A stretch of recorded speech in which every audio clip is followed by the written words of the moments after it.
Is there a link between nutrition and mental health? Oh, yeah. There's a huge link. Chief Scientific Officer, Dr. Rob Sinnott. Dr. Rob Sinnott. Dr. Robert Sinnott. Thank you for being here. Oh, my pleasure. Thank you. In the United States, our healthcare system is breaking. On average, it's about $10,000 a year per person in the United States, just for average health insurance. I think we need to change that. And one way we can do that is being more preventative focused.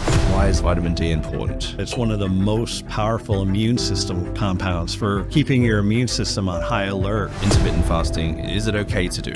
Yeah, so there's a bunch of different ways of doing that. How do I know if taking a vitamin is actually working for me? My recommendation, Louis, would be that if people want to do supplementation, I've been a chief officer for 30 years. I was CEO of a NASDAQ company for 7 years. You know, that lifestyle will actually kill you. What was that lifestyle like?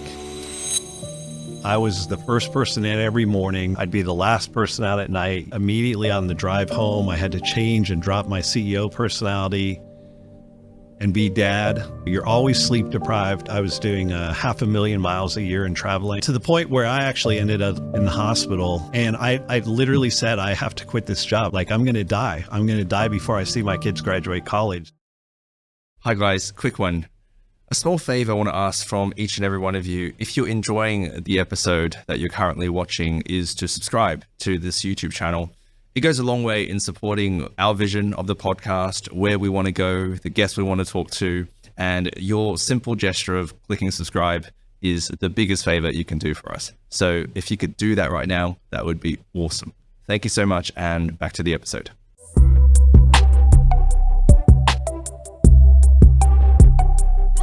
Dr. Rob, in all these years of your work in nutrition, longevity, science, what is your mission? What is my mission? Well, that's a great question, Louis. You know what? Actually, you're asking me at a good time because my mission has changed recently. You know, for the younger part of my career, it was all about becoming a good scientist and then becoming successful in my career and producing products that would help people throughout the world. And you know, I'd say the first 30 years of my career, that's all it was about. Oh, and raising a family, of course, but actually that was kind of secondary priority. The career was the thing. I figured that's the best way for me to provide for my family, was building this great career and just seeing how far I could go in life. But I'll tell you, recently, my point of view has changed in that my focus right now, my mission and my goal right now is passing on this knowledge and experience and wealth to the next generation, and helping people like my sons. You know, I've got sons that are in college right now. They'll be graduating soon and they'll be starting their careers. And so I want to help them succeed in life. I really want to teach them by not only what went well for me, because they saw a lot of stuff that went well for me, but they don't really know what all went wrong either, you know. So I'll be honest with them and share with them and try and guide them along the way, because, you know, I want them to experience success in life, but not at any cost. You know, I think that, you know, back in my day, the saying was no pain, no gain. So basically people just went through a lot of pain. You just suffered through it, realizing that at the end, you know, somehow it was going to pay off. Like, a lot of times it was a mystery how that's going to happen, and you just had to kind of go on faith. But I really think that life is really more about balance. It's not about working, you know, to the exclusion of everything else. And so really, so my thing is focusing on, you know, mentoring my children, but also mentoring the next generation. You know, I've got some great scientists that are up and coming behind me, and I know that they're eventually going to take my place. And I want them to take my place, but I want them to do it in the right way, you know, and so I want to help them as much as I possibly can. So it's an interesting question, because if you had asked me probably 2 years ago, I wouldn't have given you that kind of answer. But it's a shift that's just happened over the last several years where really my focus has completely changed.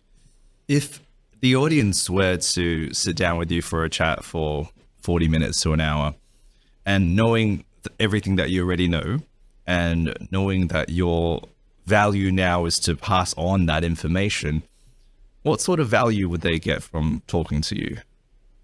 It depends, you know. I mean, I say different things to different people depending on where they're coming from, where their head is, what their space is.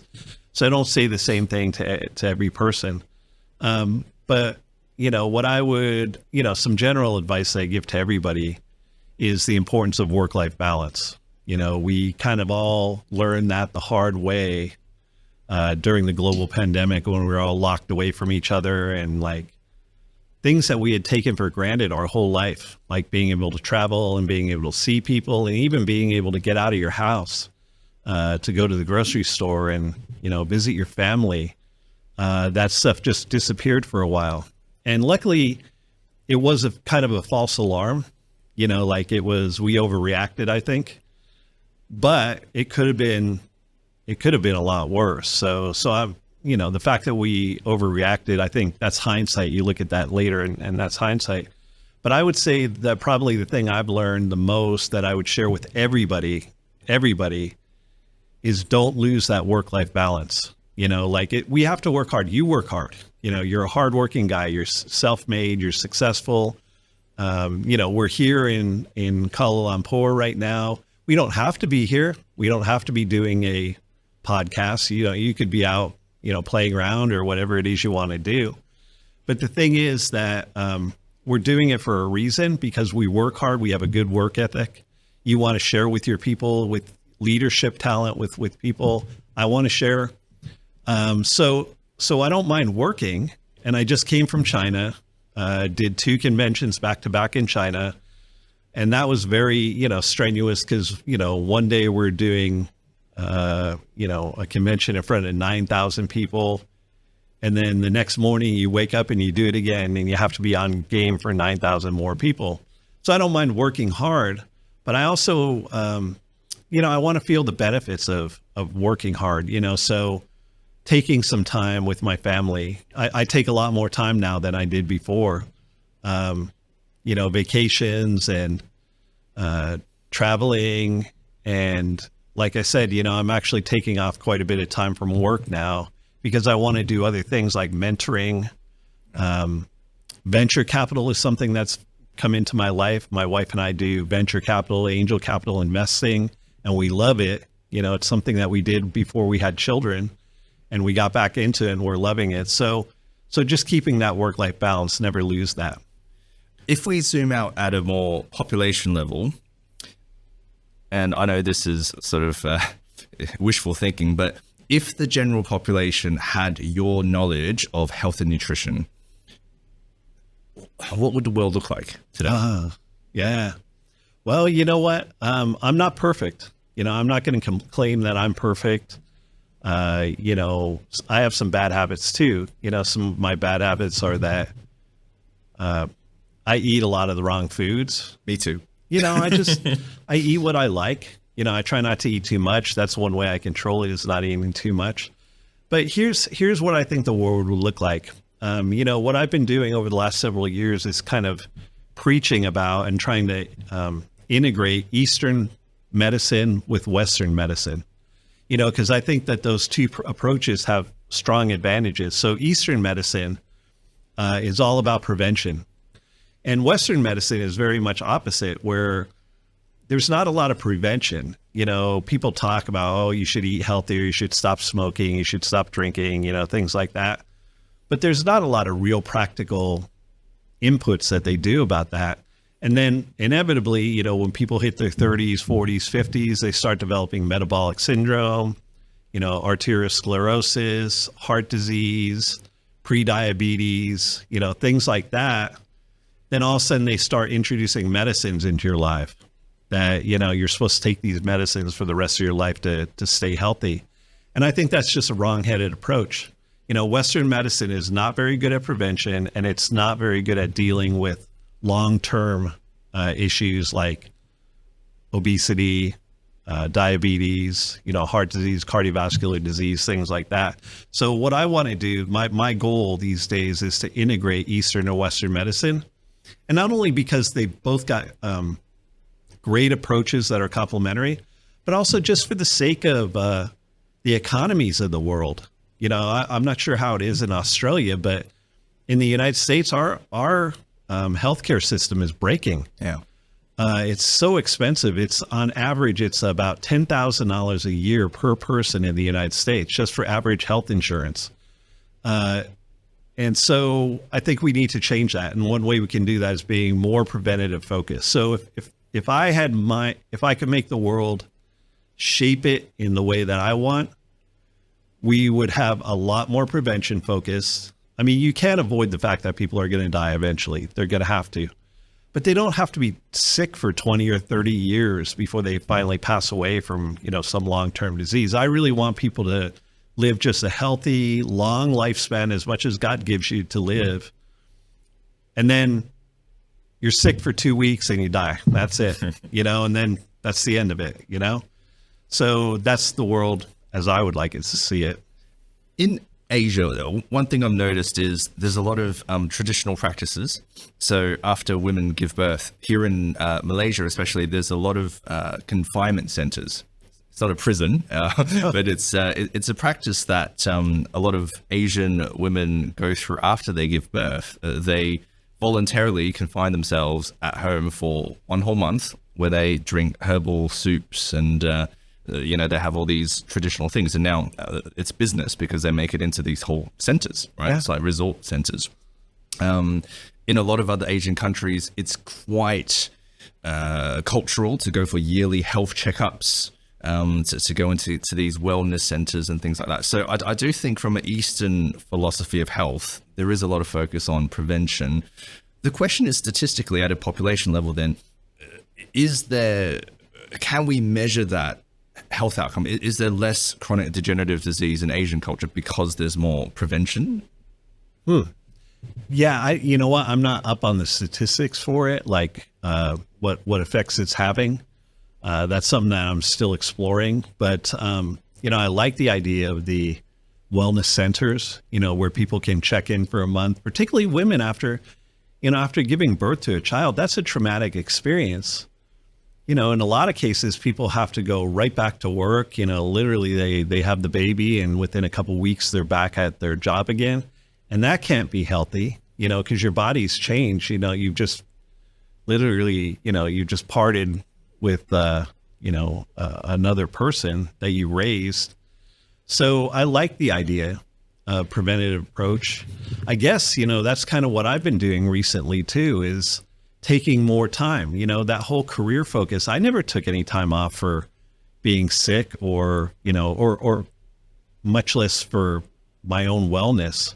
I think during my 30-year career, the most time I ever took off was like 2 weeks at a time. That was it.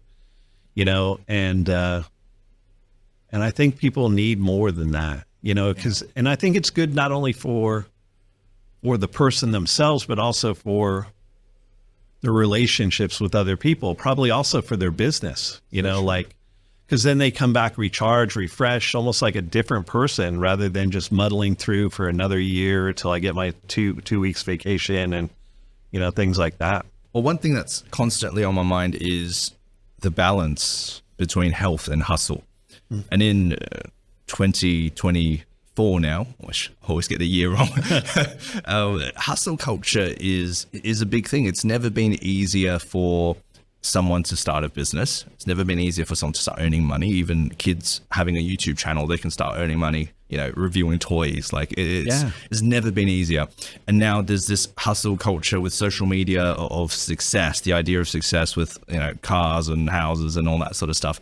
Everybody is working really hard. And with this device, it's really difficult to shut off because you can always look at emails at 1 a.m. if you want to. Yeah. You can always keep working throughout the night and suddenly it's 2 a.m., 3 a.m. Yeah. Hustle culture is a thing. But I think over time, there's been this trend of, wait a minute, what am I sacrificing? What is the cost of all this hustle, especially in terms of my health? You're someone who, like you said, you work very hard, but you have this health context. What are some things that we perhaps are doing now that we're completely unaware of that's actually harming our long-term health? Yeah. No, that's a great question. So like I said, I have 3 sons that are all in college right now, and they're very much hustle generation. They're all entrepreneurs. My 2 oldest sons are graduating in business next month, and they're immediately going into an MBA program to get their degrees. So, and they're running, they hustle, they do entrepreneur things all the time. I'm proud of them. It seems like they've got a really good balance, but I'll tell you a couple things that I do see that have me a little bit worried is like you were saying, the late hours, Right. The late hours,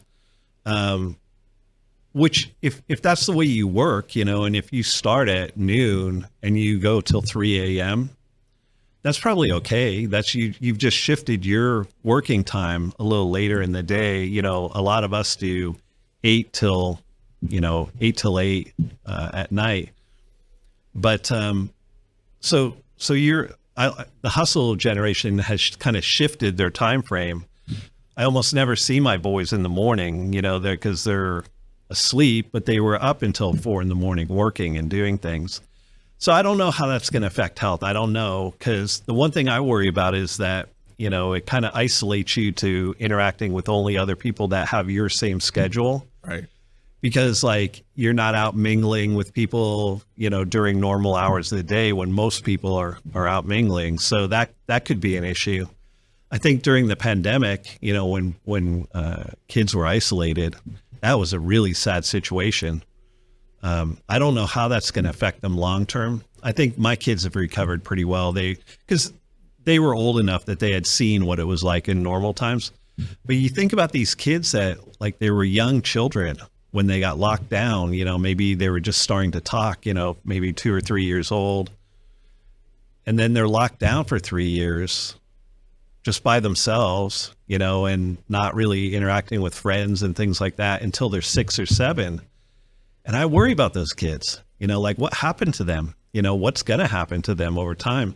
And I've seen it. I've seen some of those kids that age that, like when we were over in China, we were walking around a mall and there was lots of little kids around, at this particular mall. They're all looking at us. They hadn't seen a foreigner. A lot of these kids had never seen a foreigner before because nobody's been to their country in like 4 years, and so it's just kind of an unusual situation. I think you guys are going to be just fine. I've seen the hustle generation. I like it. I think it's great. I think that I like the whole philosophy of you eat what you kill. So basically if you want to work hard and you want to do really well and you want to be a millionaire or billionaire or whatever it is, you know what? With all the technology these days, it's completely possible. Or if you just want to be, a small guy, and have a happy, stable life and stuff like that, you can do that too. You can pretty much be whatever you want. It's almost unlimited. Yeah. So if I wanted to be a millionaire, billionaire, and knowing the costs attached to that, what are some things I can do to, I guess, live long enough to enjoy my money? Yeah, that's the trick. Well, I think you're on the right path. And then also, develop a good network, develop a good team of people that you can trust to delegate things to. That's a big thing is, one thing that will kill people is they try and do it all themselves, and you've got to develop a trusted network of people that you can count on, that, if Louis says he's going to do this, he's going to do this. And, this other person's going to do this. And if you're doing that and you're all working in harmony together, then I think it's endless what you could possibly do. Trying to do it all yourself is a definite recipe for disaster. I've been a chief officer for 30 years. I was CEO of a NASDAQ company for 7 years, and that, if I had stayed on that track, I probably wouldn't be around today, because that will kill you. That lifestyle will actually kill you. What was that lifestyle like? It was to the exclusion of everything else. So basically, I was the first person in every morning. So I'd be in there at 6 o'clock every morning. I'd be the last person out at night, usually 10 o'clock at night. I was raising a family at the time, so I had to immediately on the drive home, I had to change and drop my CEO personality and be dad, for a few hours. And then, you're always sleep deprived. The traveling, I was doing 500,000 miles a year in traveling just because we were operating in 24 countries, and I literally went to every country every year. So it was just like circling the globe multiple times a year, to the point where I actually ended up in the hospital 4 times for exhaustion, where literally I'd come back from a trip, like a 3-month trip, and I'd check right into the hospital. Well, I didn't check in. They dragged me to the hospital, and I'd be just laid up, and then the revelation came when one of those hospital stays, the last one that I did, I felt like walking around. So I got up out of the bed and I was walking around this hospital ward, and I was just looking in on all the people that were there. And a lot of them looked like me. They were middle-aged guys that had just lost their health. And guess what? Some of those guys aren't going to make it. Some of them had heart attacks. Some of them had given themselves cancer, like all this stuff, from stress. And I literally said, I have to quit this job. I'm going to die. I'm going to die before I see my kids graduate college. So, I quit and moved on to something I really enjoyed, which is being a chief scientific officer, which to me, this is not even work. It's my passion. And I've told Jim Brown this, our CEO, and I've told Kevin Guess, our chairman, Dr. Wentz, I've told them that. I said, look, even if you guys didn't pay me to come to work, even if the checks stopped, I'm still showing up because I love what I do on a daily basis. So if you get to that point, then none of it's work. It's all really nice. Because that was actually one of my questions, your background in science and then your background in business from Harvard Business School and MIT. I wonder which one is the real Rob Sinnott. You just answered that.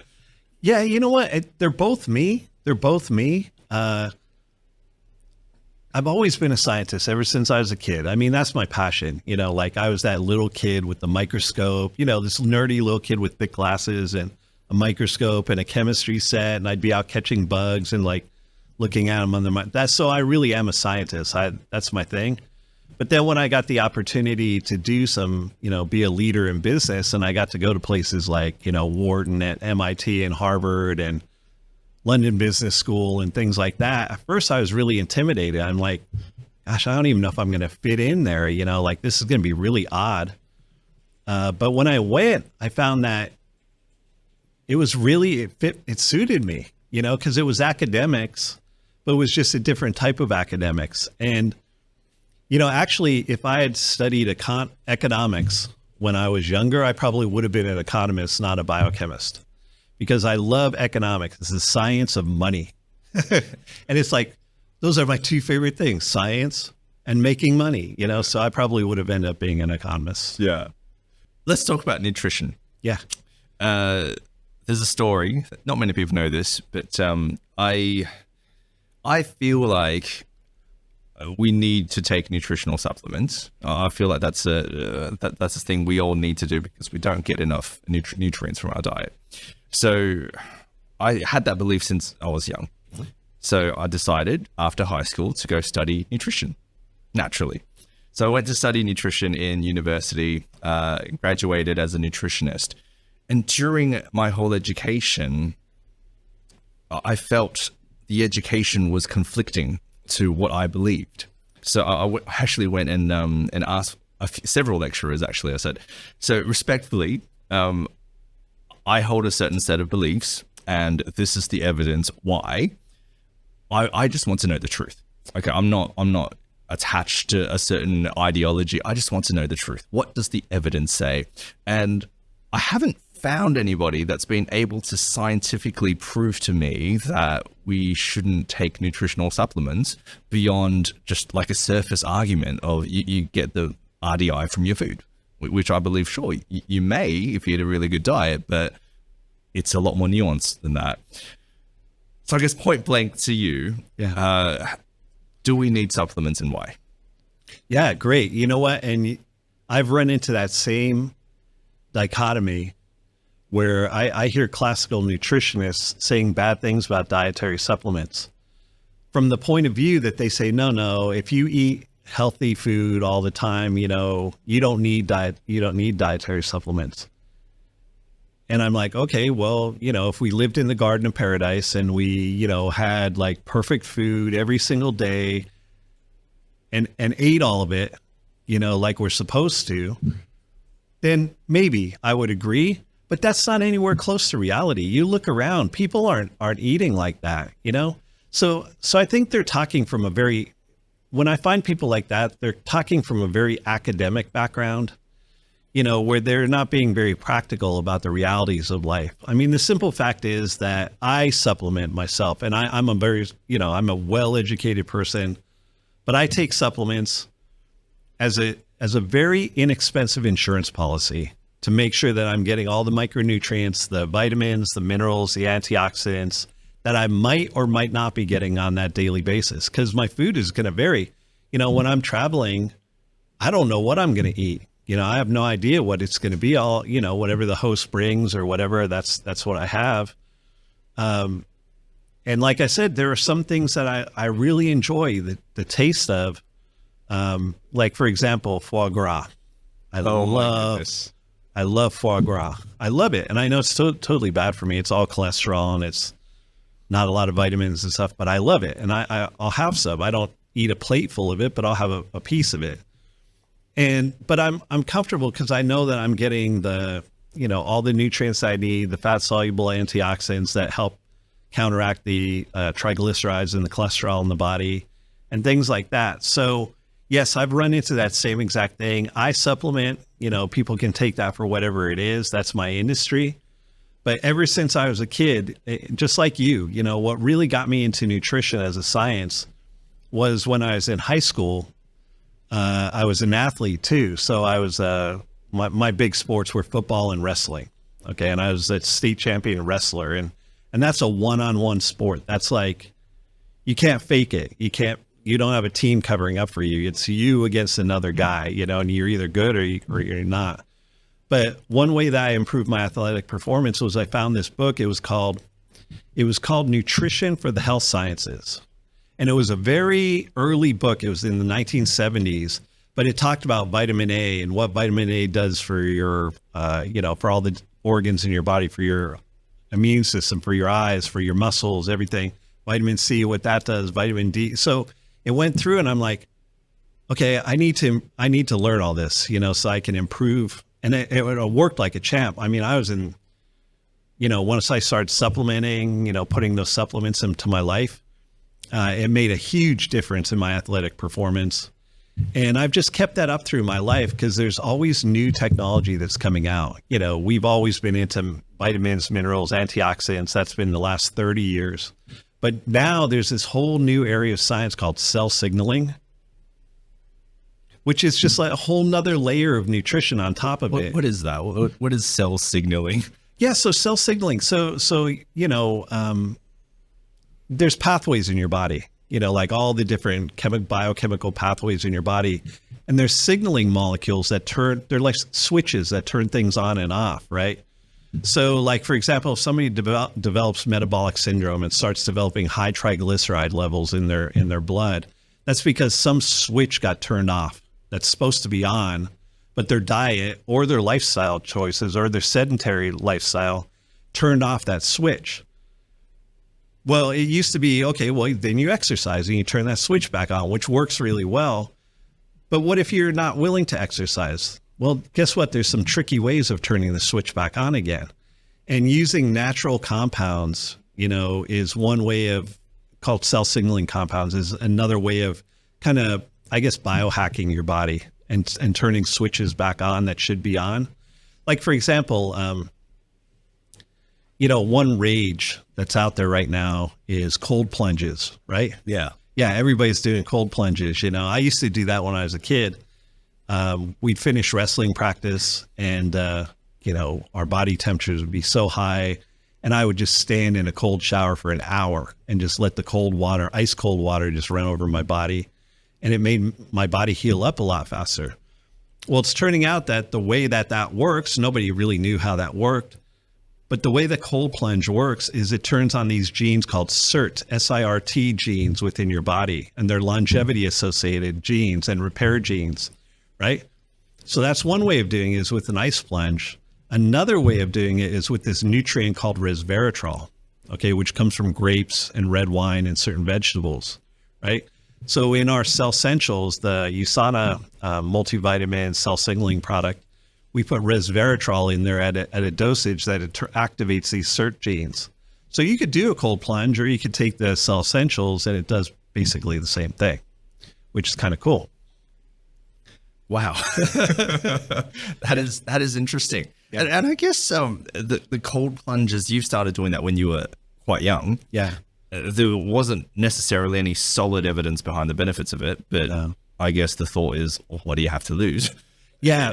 So the reason I did it was because, I was always cutting weight for wrestling. I was always trying to get down to like a lower weight class where you'd theoretically be more competitive. And so during one practice session, I could lose as much as 20 pounds. So what is that? 8 kilograms of water in one session. But then you can't drink the water to replenish it back, right? Because you have to weigh in the next day and you need to be at the lower weight. So what I would do is I'd just stand in a cold shower and cool my body out. Rather than drinking water, I'd cool my body off with plentiful cold water, and it would take the heat away from my body, but I wasn't gaining any weight by drinking it. So it was something that I stumbled upon by accident. But then nowadays, there's a lot more people that are doing cold plunges, particularly Olympic athletes are doing them a lot. And billionaires too.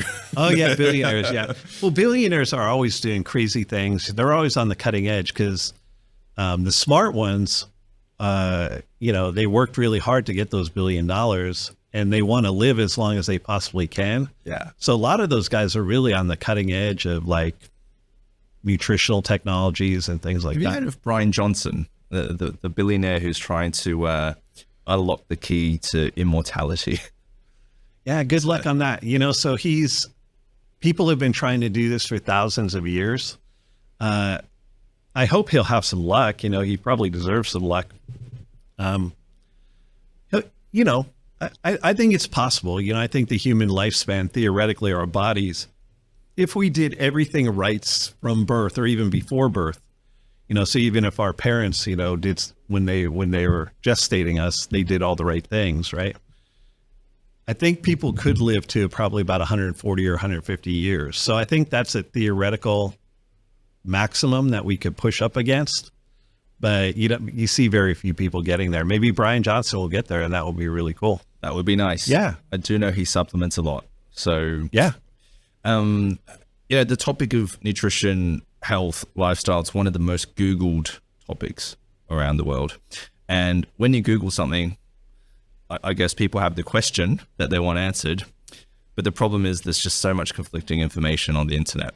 And if I was still in seeking the truth of nutrition, just for the goal of I want to live longer, how do I know if taking a vitamin is actually working for me? And you said it before that it's an inexpensive insurance policy. Mm-hmm. But if I take, vitamins for a whole year and I was religious about it, yeah, at the end of the year, would I feel the same? And if so, is it working? How do I know if it's working or not working? It's quite confusing. Yeah, it is. It is quite confusing. But that's a great question. So are you going to feel something? And most people will feel something, right? Okay. Particularly if they haven't been supplementing before. But I'll tell you what, it's not going to be just the magic pill where you take supplements and all of a sudden, your life's going to change. I mean, you have to have, if you have a terrible lifestyle, like somebody smokes too much, they drink all the time, they're sedentary, the supplements may help them a little bit, but it's not, they may not feel like fantastic. They'll still feel pretty crappy. But if people use it as part of a change in their lives, say they this happens, when people hit middle age, you're going to hit this sometime soon. You're going to just look in the mirror and you're going to say, gosh, you know what? Life's passing by fast. I need to do something. And then you'll either make change or you won't, right? But people will, lose weight. They'll start at an exercise routine, supplementation. But also supplementation is tricky because you don't want to over supplement. Because I've seen people do this too, where they think, okay, well, hey, if 2 pills are, 2 tablets are good for me, then 10 must be even better for me. And that's not true. In a lot of cases that it can actually have an adverse effect. And then also you've got to remember that everything that goes into your body has to be excreted back out again, which means it passes through your kidney or your liver. And if you're dumping in a lot of stuff in there, you're going to be overtaxing those excretory systems. So my recommendation, Louis, would be that if people want to do supplementation, don't try and be a scientist yourself. That's what we do. We've got 150 scientists at USANA. Go with a trusted brand and start small. Start with the basics. And then as you develop special needs, you can take other, what we call optimizers. So for example, joint pain that I have now, I didn't have it 10 years ago, but I have it now because of all the injuries I got from mountain biking and crashing and wrestling and getting thrown around and everything like that. All of a sudden my neck hurts, my back hurts, particularly when I travel. And so I take Procosa, which is just a fantastic product, natural anti-inflammatory, and that keeps that totally under control. So there are special things. When I travel, probiotics are definitely a must-have, because the food is mostly clean. I mean, I don't go and, eat dirty food or anything like that. But the microbes are different from country to country. So by taking in a probiotic, you're always sure that you're getting at least some of the good bacteria to crowd out the bad ones. And then another product that's great for traveling is Proglucamine, which is a fabulous, that's one of my favorite new products, fairly new, but for keeping your immune system on high alert. So what it does, it kind of raises the sensitivity of your immune system. It's not going to prevent you from being exposed to a virus or bacteria or something like that. But when your body is going to be inevitably, hit with the virus, your body will react a lot faster and will be able to crowd it out before it gets to be really bad. What's the science behind that? There's a compound in there called beta-glucan, which is purified from Saccharomyces cerevisiae, which is a yeast, brewer's yeast. Plus, we also put in some traditional Chinese herbs in there too. So reishi and shiitake, which are fungi that are used medicinally in traditional Chinese medicine. But it turns out that these compounds kind of do a synergistic thing. They bind to what's called toll-like receptors inside your gut. And then the toll-like receptors, it's very complicated, but they activate your immune system. So they keep your immune system a high alert. So in Chinese medicine, they used to use mushrooms a lot for, if a cold or flu was going around, everybody would drink mushroom tea. And then I hate mushrooms. You hate mushrooms? I hate mushrooms. Oh, I'm sorry.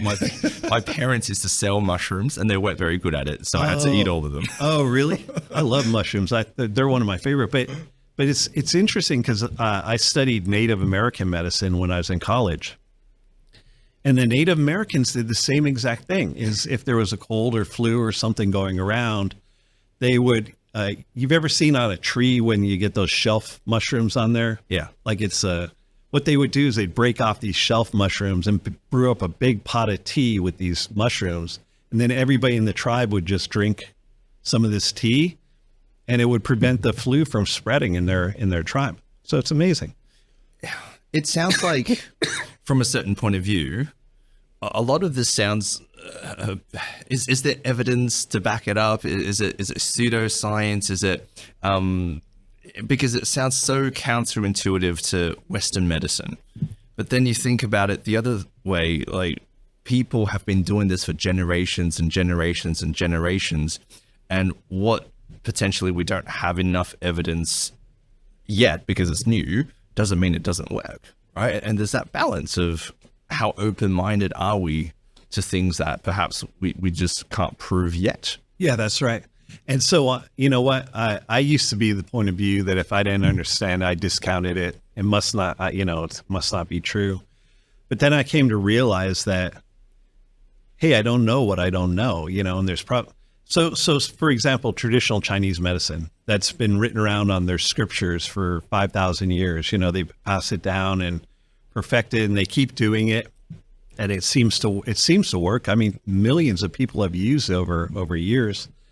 So I assume that, okay, there's something there. We may not know exactly what that is. So our research right now with Beijing University of Chinese Medicine, one of the things that we're doing right now is we're studying the mechanisms of action of these particular herbs, because nobody ever did that before. That's more of a Western mindset is, okay, we believe you that this works, but how is it working? What is it doing exactly? And so we've got 18 clinical study projects going on right now at Beijing University where we're looking at very promising herbs. And guess what we're finding out? What I was just telling you a little while ago about the cell signaling, turning switches on and off in your body. It turns out that a lot of Chinese medicine does the same exact thing, where it's actually flipping switches in your body using these natural compounds that they discovered somehow. Somebody 5,000 years ago found that this herb was good for fever. They didn't know why. It just seemed to work, and they just pass it down, and you have to use this herb, whatever it is. Now what we're finding is, oh yeah, that has a COX-1 inhibitor in it, okay, which reduces fever. So now we know. They knew it worked for a long time, but now we're saying, okay, by Western science, we can show how it's working. So it always works. Now I don't know if it always. No, I don't know if it always works. Just the stuff that we studied, in a lot of cases, we've been able to elucidate why it's working. But of the thousands of things that they use, I can't guarantee that everything works. And then there's some weird things in there, like, where they use animal scales or, skin from an animal or something like that. And I have no idea how that works, We're still discovering it, I guess. Yeah, wow.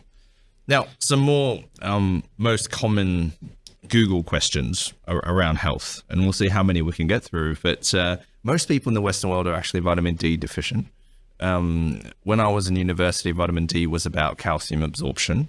Today, it's about so much more than that. Why is vitamin D important? Oh my gosh. Yeah. So you're right. So yeah, back in the day, it was all about bone health and calcium absorption and rickets, which is the curvature of the bone if you don't have enough vitamin D. But now they're finding out it's one of the most powerful immune system compounds for keeping your immune system on high alert. And now that we've got all this data, all this medical data from the pandemic that everybody's doing meta-analysis on. So while the pandemic was raging, all these hospitals and universities and stuff, they were just collecting tons of data, but they didn't have really time to sift through it because they were in the middle of a fight.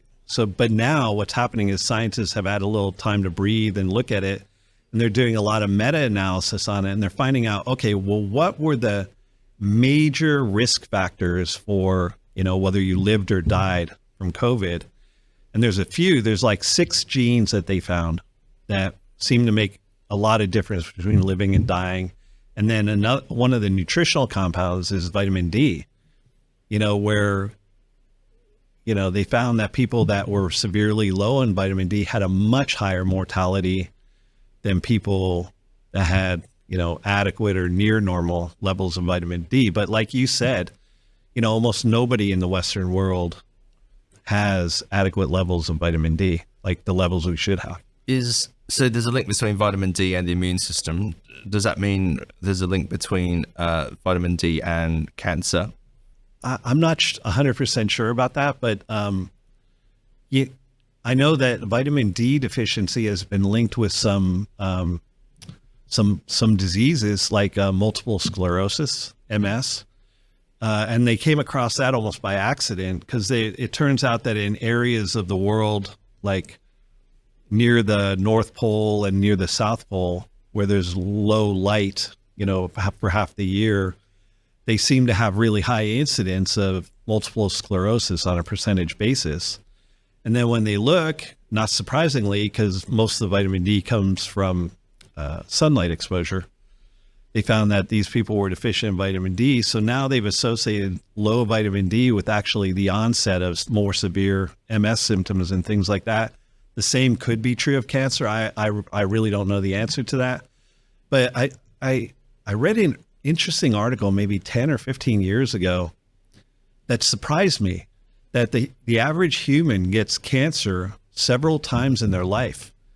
So, by the time you're 50, you've probably had cancer numerous times. I hear about that. Yeah. But your immune system takes care of it most of the time. You're not even aware that you even had cancer, right? Like your immune system can normally deal with it. So what is it about that one time when your body can't handle it and you end up getting severe, how does that work? And I don't know the answer to that. As I'm talking to you, I feel like nutrition, like so many things in life, it's such a personal thing, because science can only go as far as proving certain things, but at the end of the day, it's your personal choices. And I've heard this phrase used once before, which is good health makes a lot of sense, but it doesn't make a lot of dollars. It's quite intuitive, isn't it? Like, it's just eat well, supplement. I have 5 that I try to use. It's not science based, it's just TED Talk based from different TED Talks that I've seen. But sleep well. Yeah. So I try to be as strict as I can with the hours of sleep that I get and the times that I sleep. A good supplement, eat as well as I can without being religious about it, and it's mental health. So to stay, manage stress, deal with situations well without overstressing and all that sort of stuff, and exercise. So for me, it's just 5 things that don't cost a lot of money, but perhaps cost more discipline than money. Yeah. Would I be okay if I just did these 5 You things? know what? I agree with you. I think those 5 are fantastic. And I think if everybody did those 5, the world would be much better place. And you didn't define those 5, like exercise. What does exercise mean to you versus what does it mean to me? What does it mean to somebody else? But if people really practice those 5, I think that they would live a fairly healthy life. There's a couple other things that are beyond our control. Our genetics. 30% of your health depends on your genetics. And you've got no say over that. Like, it's static. It's just the way it is. Another 30% of that comes from lifestyle choices, right?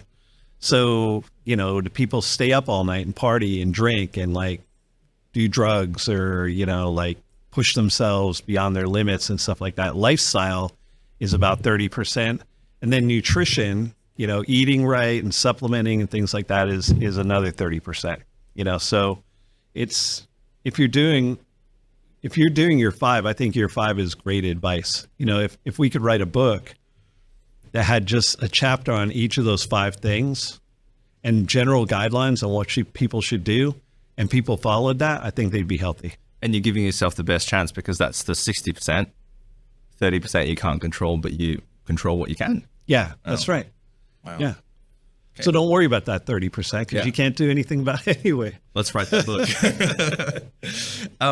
Is there a link between nutrition and mental health?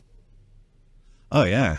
There's a huge link. I mean, think about it. When you're tired and stressed and you haven't been eating well, stuff like that, your mood suffers, right? Right. And then, like last night, I got a great night's sleep. I hadn't been sleeping well the last 2 weeks, but last night I got a great night's sleep. So I feel wonderful today. And then also there's this thing called the gut-brain axis. That's like a hot area of research right now, which basically it's how everything that you eat and put into your body interacts with your brain and causes the induction or suppression of neurotransmitters. So my grandmother used to tell me this years ago, like if I was like feeling blue or depressed or whatever, be like, it's your stomach. You need to eat better. She'd give me her advice for doing it. And I thought she was crazy. I'm thinking, how is my stomach? Like, what are you talking about? Like, my stomach has nothing to do with my brain. But the two are really intertwined because your brain is always monitoring what's going on, right? Because what you're eating, when you're sleeping, all that stuff is a good indicator of whether you're in danger or whether you're in a thriving situation. and your brain will react to that. Yes, the Western diet is not the best. A lot of food that's being produced right now is there for profit, not to be nourishing. Mental health cases are also going up.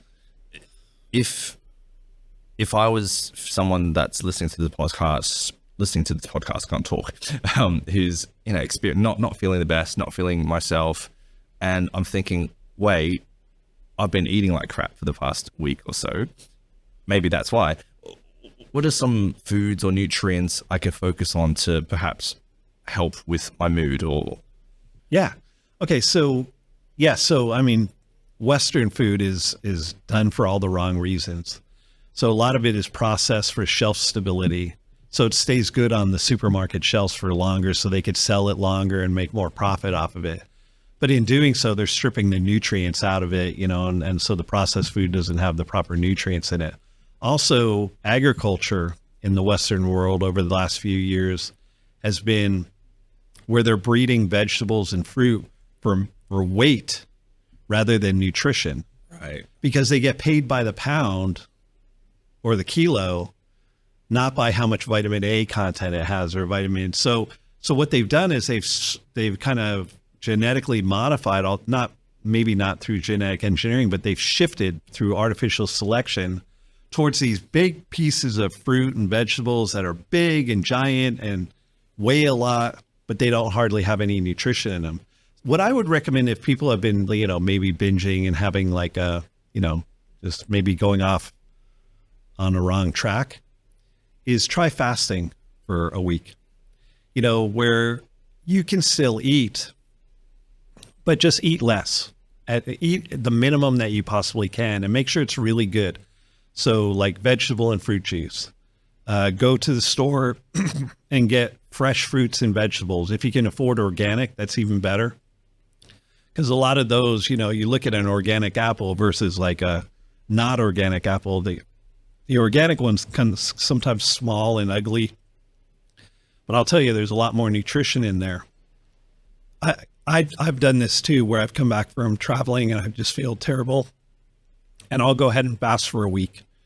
And it makes a huge difference in how you feel afterwards. And recently, we've been exploring intermittent fasting as well. Yeah. And there's been a lot of hype around that. Does it work? Is it healthy? Your thoughts? Intermittent fasting, is it okay to do? Yeah, so there's a bunch of different ways of doing that. I think it's better than okay to do. I think it's a good thing. Great, done. Yeah, I think it's fantastic. There's people that do alternate day fasting, where they can eat whatever they want on every other day, and then they do a 500 calorie, healthy on the alternate days. And then there are some people that have an eating window of 8 hours. So whenever they have their first meal, they time, and then after 8 hours, they stop eating and fast for the night. And that seems to work really well for people. But fasting is just one of those, it's an overlooked thing. Cultures do that, and it's for a reason. Yeah. And Dr. Rob, you're in this unique position where your job is science. What is the future of health? And specifically, is there anything that excites you or perhaps even scares you a little bit? Well, I just hope people become more open-minded about prevention.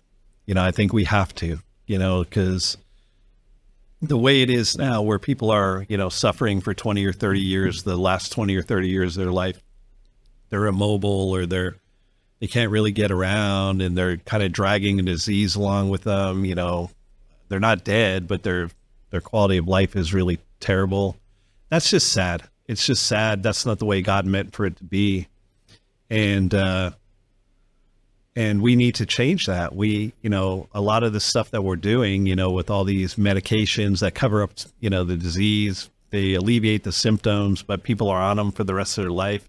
Things like that. I think we've gone off on a wrong tangent. I think we need to take a step backwards and really be more prevention focused, and also let people live a healthy lifespan, and then when they're ready to go, let them go.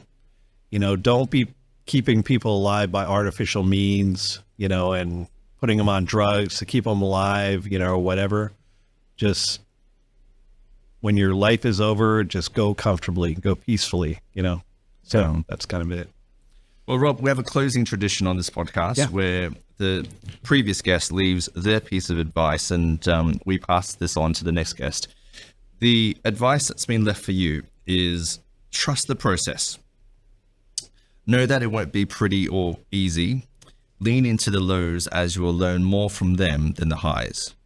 Find something that you're relentlessly passionate about, as the love you have for it will always outweigh the hard times and guide you on your journey. What does that mean to you? Wow, that's nice wisdom.